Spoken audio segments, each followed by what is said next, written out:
right, we're back, and with a special request on this topic that we're doing today.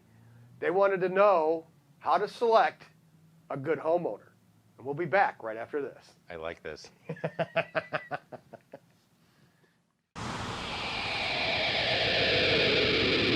Here I come to save the day. Welcome to Mighty House.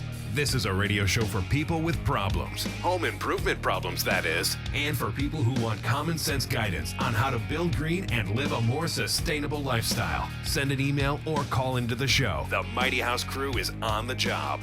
This is Mighty House. All right, we're going to talk about how to select a homeowner. We were doing a whole series there on how to select a contractor, and I got some emails saying, okay, that's good, but how can we select the right homeowner? And I mean, that's an interesting topic, and I didn't think about talking about that before, but obviously we've got contractors out there watching what we're doing. And so on top of that, let's tell them how to select the right homeowner, because... But I think it helps homeowners too. If they're shopping for a contractor, these are some things that are going to throw up red flags. We get calls every now and then. Well, nobody will come work for me. Well, maybe talk to them for a while, and it becomes obvious why. Right. So. There might be a reason why. So yes, let's go ahead and talk about how to select the right homeowner if you're a contractor, and if you're getting burned all the time, people aren't paying, or you're just having difficulty getting the job completed, or the people are difficult. This will help you kind of clear through some of that stuff. You must, when they interview contractors, you must be interviewing the potential client, the homeowner. Without a doubt. Because again, if it's not a good fit, it's just not going to go well. So you just got to feel comfortable with each other. So right. Don't take the job just because they say, they want to work with you. If you've got that feeling in your gut that you don't want to do this, don't do it. Don't do it. Well, we've all been in those situations where you can tell that even if I do a standard bid with this person, a standard contract with this person, it is going to be worth way more of a headache. I'd rather just not have the money. Right. You're going to get your ass handed to you. and Ron, personally, how many problems have you had over all the years that you've been in business? How many have you really had issues with where you took on a client that your gut told you shouldn't have? You did it anyway. How many? Couple? Yeah, probably, 2 or 3, maybe 4 of them that were, I had that feeling, but I did it anyway. And, I got through it. Yeah, in 30 years I've had 2. Yeah, I've gotten through them. Where it just... Right. And I've only had to go to court once out of 30 years. So... Never had to do that, fortunately. That's good.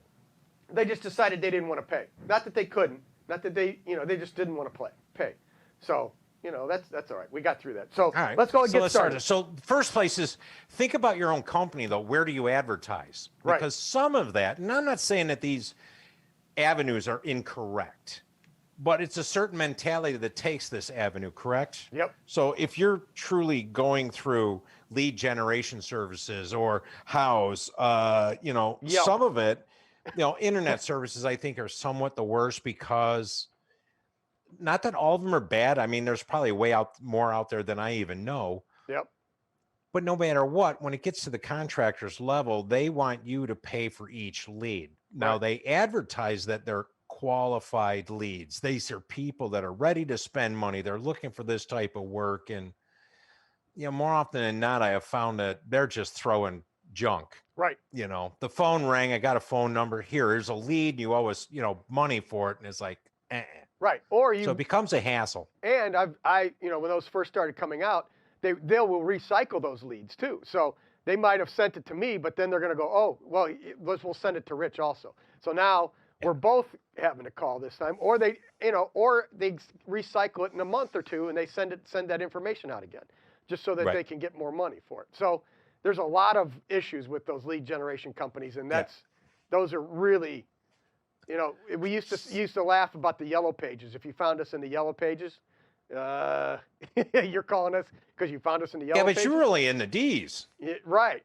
My company was in V. If you found me in the yellow pages and you're still looking, come on, you were digging. Yeah, they were digging deep. You were not a good homeowner for a contractor.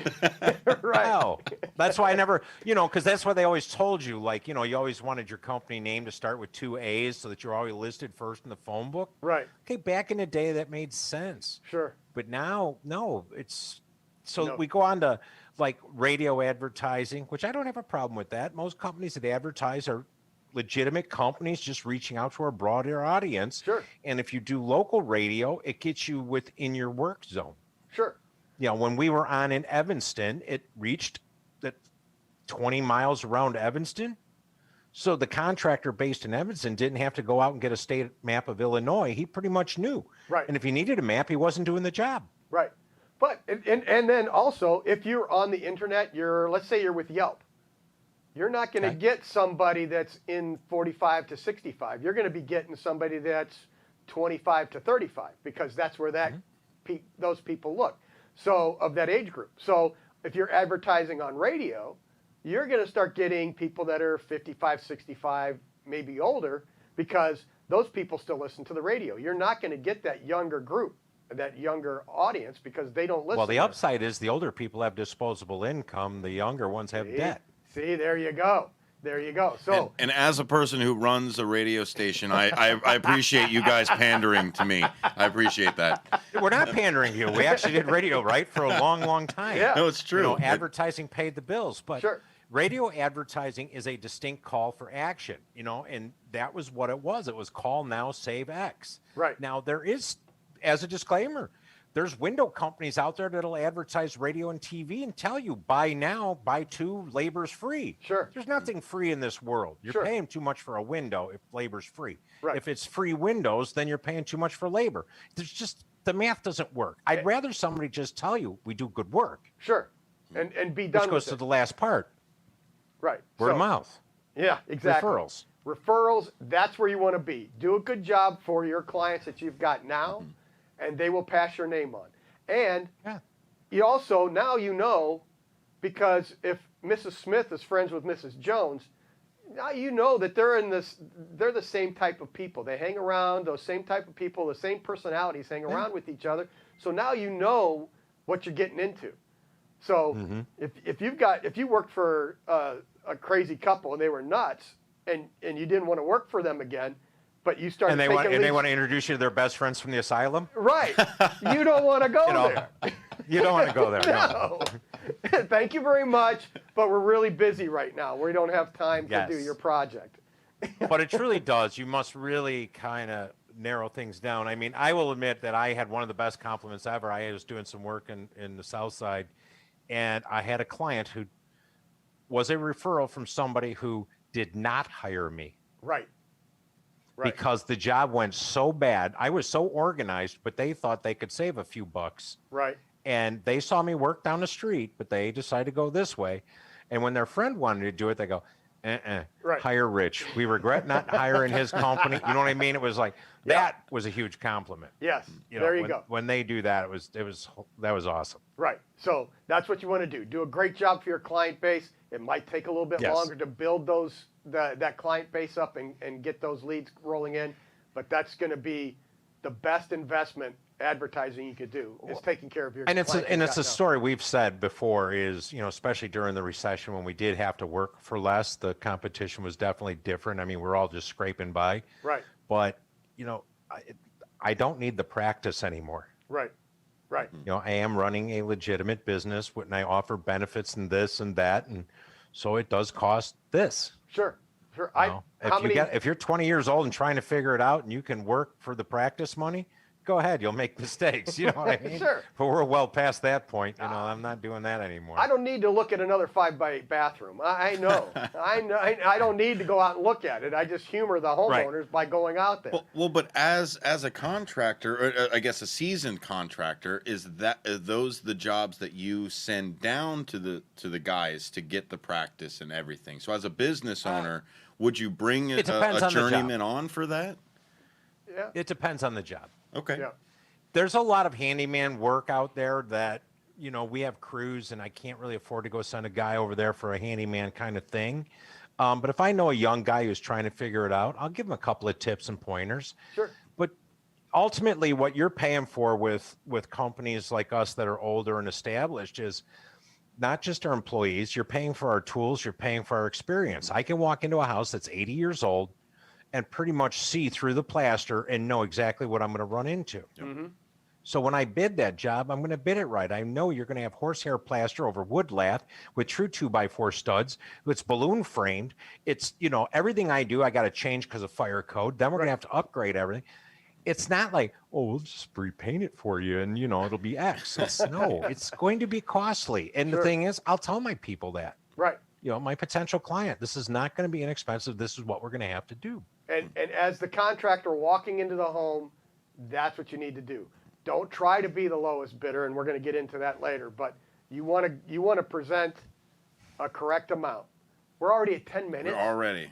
Okay, we got to get. I figured we're just going to keep going. Right. He'll chop this up and make multiple episodes. Yeah, Exactly. that's right. We got a number of talking points. So let's just keep not rolling. to mention word of mouth from peer to peer instead of just clients. Word of mouth. Sure. I mean, absolutely. having a shared electrician that you guys usually do. Right. Well, we get referrals from our plumbers, electricians, our other people that we work with, from our suppliers that will give us leads because we've worked with them for so long. So the other thing is trade associations. Join your trade association, National Home Builders Association, National Association of the Remodeling Industry, another local, if you have a local building. Painters and association. Decorators of America. Yes. There's every trade has an association. You should be active in that. That is, it's not just for lead generation. It's for continuing education. Right. Which is key to survival, and especially nowadays where codes change constantly. Yep. So get into those local associations, get involved, and even the Chamber of Commerce. We get a lot of leads from our local Chamber of Commerce also. So those are good places to put your name and get good qualified leads. And that was the lead episode. Thank you. That was the lead episode. This is where you get leads. Absolutely. All right. So we didn't talk one bit about screening your potential client. Right. Well, that's the next topic now. Is okay. I know. So now they've we're doing called. good. We're going to record 2, 3 of these, 4 of these. Right. So now, what questions should you be asking that potential customer, that potential client? What should you be asking them so that you can pre-qualify them? Because you want to pre-qualify these people before you go out and talk to them. And there's a list. I've got 15 questions, and I'm sure Rich has got a few more that we could read off I've just here. got yours in front of me, but I'd have to go pull up my list. Right, but there's more. These are quick ones. So do you own the home? Is it a family home? How much longer do you plan on living there? Have you remodeled before? What did you like or dislike about that remodel job? What are you looking for in a contractor? How long have you lived in the home? How long do you plan to stay in the home? So if you're planning on moving in 5 years, do you really want to invest all this money?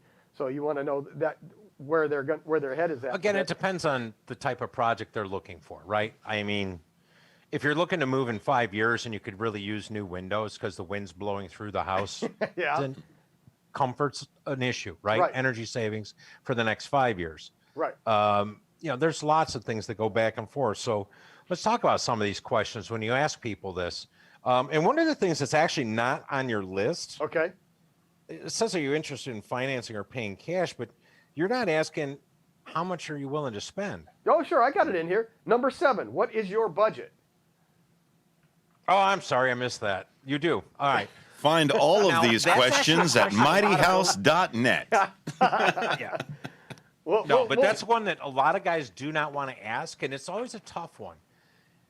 People are reluctant to tell you what they're willing to spend because they think if I say I'm willing to spend $100,000, you're going to come in with a contract of $99,999 or 110. And then of course I'm going to have 10% overages, so now they're going to be into this for $110,000. Sure.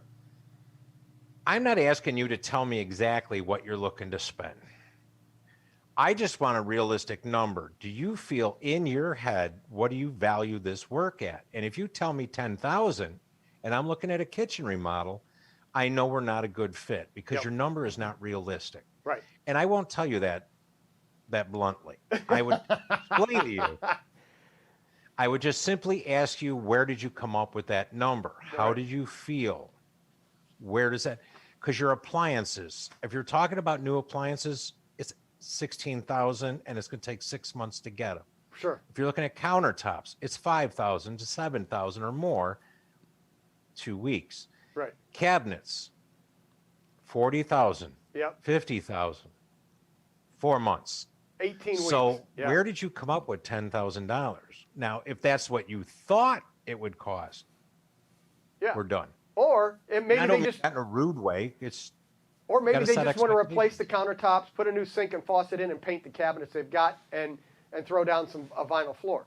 You know, and if that's what they're looking for, that's different. So, I mean, how I address this, I don't ask, because they're never going to tell me the truth anyway.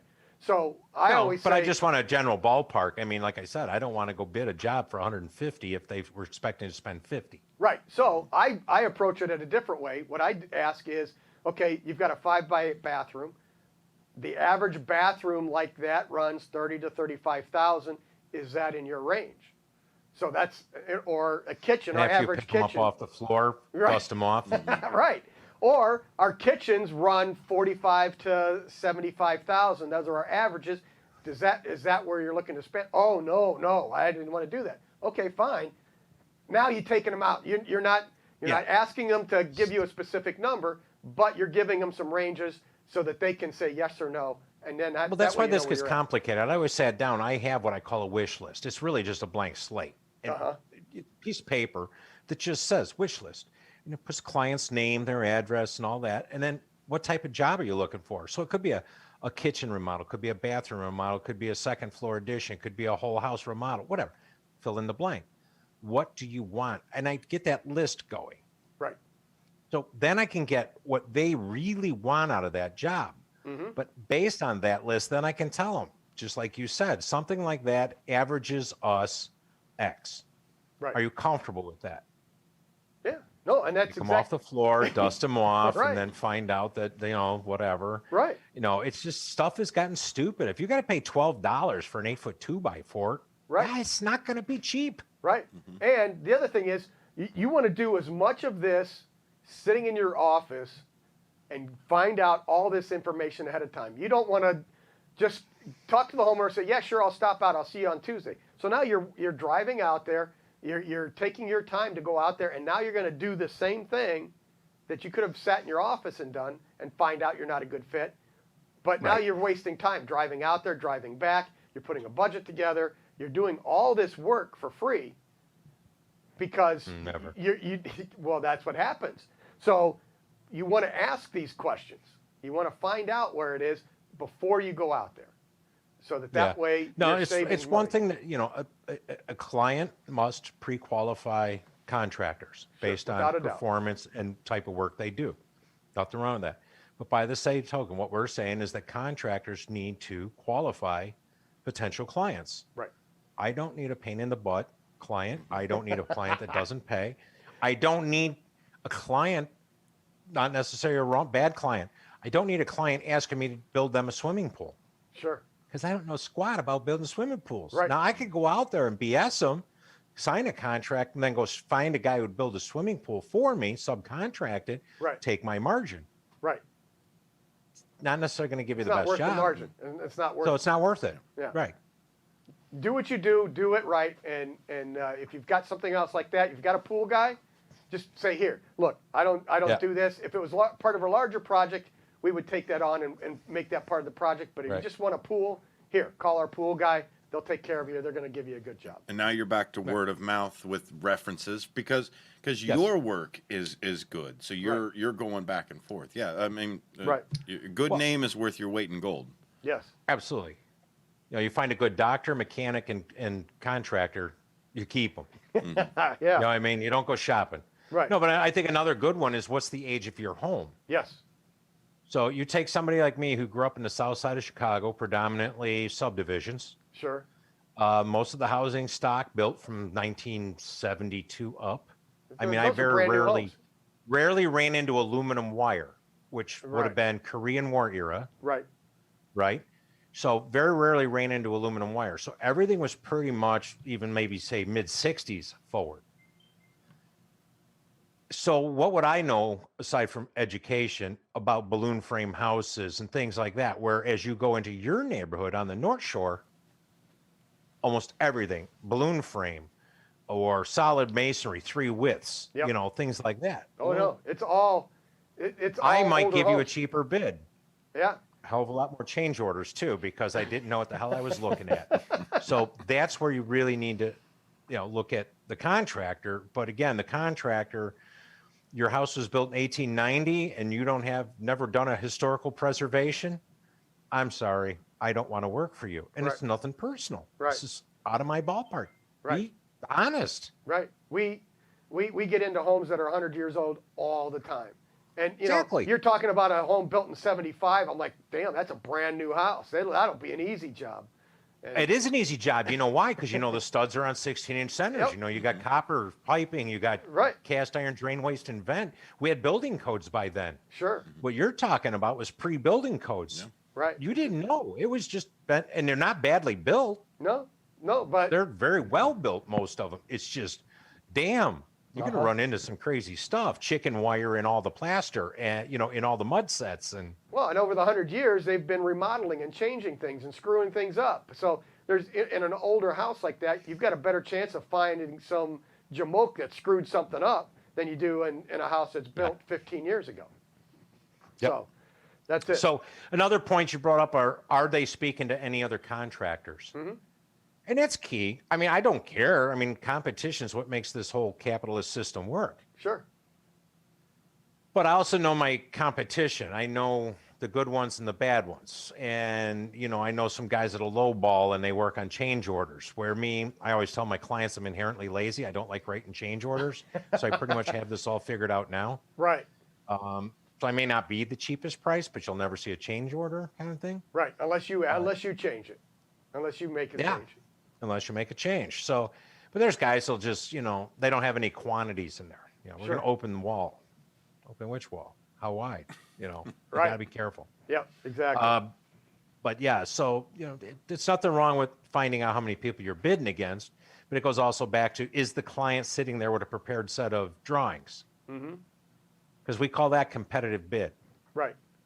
And I don't know about you, Ron, I very rarely win competitive bid contracts. Never do. I don't. Yeah. I don't do them. You know, if they say, well, we're getting 3 or 4 other bids, well, that's great. Go through those people. If you have any problems with them or if you need any help, I'm here to help you, but we're not going to bid on Okay, that job. so let's explain to contractors and people that are watching this Yeah. that are homeowners why we don't like competitive bid. It's not that we and don't it's- like them, but those people That's are true. those, No, that's those- true. It's not that we don't like them. It's they're not ready. Right. Right. They're not informed. They're approaching this like they're buying a new car, where they're saying, okay, I want a Ford, a Ford F-150 with these features, and I'm going to go shop it at 5 different dealers. No matter where they buy it in a brand new truck, they're going to get the same truck. If you will go out and shop your 5x8 bathroom with 5 different contractors, you're going to have prices all over the range, but you're also going to have quality all over the range. So you don't know what you're going to get. Even if you went with the cheapest guy, you're not getting the same bathroom that you are if you went with the guy that's in the middle of the road. Right. So you And have this to. overlaps a little bit with some of the stuff we talk about with how to do your drawings before you go out for bid. You hired an architect or somebody, maybe they drew your bathroom or they drew your kitchen or your addition, but there's no selections. Right. In other words, you weren't really ready to bid this job out. So here's a drawing of your kitchen, and it typically doesn't even have a good existing. In other words, it doesn't show where all the existing outlets and switches are. Right. So it doesn't show where the kills are. How many circuits do I have to get rid of? Then you'd have a new drawing that shows how many circuits I need to add. And then you have to have this. And then I need your selections. Right. Because I can give you a $100 kitchen sink or a $600 kitchen sink. And right there is your difference in low price, high price. I thought you wanted nice stuff, and here you were just looking for a sink. Right. So unless you have selections, in other words, it's not ready to be bid. And if somebody hands me a set of drawings with no selections, Bye-bye. I'm done. I'm not going there. Yeah. Yep. I can give you allowances, but I've had clients actually come back to me thinking I was overcharging them because I gave them a $300 allowance for a kitchen faucet. Yeah, oh, yeah. Oh, I can't believe you're charging me $300 for a kitchen faucet. There's one at Home Depot for $150. Well, go get it. Go get it. That was an allowance. Yeah. But I can tell you right now, most of the faucets that I put in Uh-huh. are $8,000-$9,000. The Sure. big old high arc, Right, they're beautiful. good ones. Handmade. They don't ones, have yeah. at the box stores. Uh-huh. $1,000. Hell yeah. So what do you want? Give me selections. So if you don't have that, I don't want to work for you. Right, right. So, Now, on that phone interview, I'll say, call me back when you have them. right. Yeah, get And this stuff if you together. never do it, never call me back, then you weren't really ready anyway. So again, it's a client that wasn't really ready to be worked with. Sure, sure, exactly. So, I mean, this is all stuff, again, as a contractor, you need to be asking this stuff on the phone. You don't want to be taking the time to drive out there to find out this information. All right, now, Rich has gotten really long-winded with this topic of how to select a homeowner. And since we're just getting so long-winded, this is stretching out a little bit too much. So what we're going to do is cut this into 2 segments. And part 2 will be coming up next week. So until then, keep it square and level. Until next time. Until next time. All right, we're out of here. I like how you put all the blame on Rich. It's his fault. He's I'm fine long-winded. with it. I have big shoulders. Robbie's not here to blame anything. You know, we can't blame her. I have big shoulders. It all works.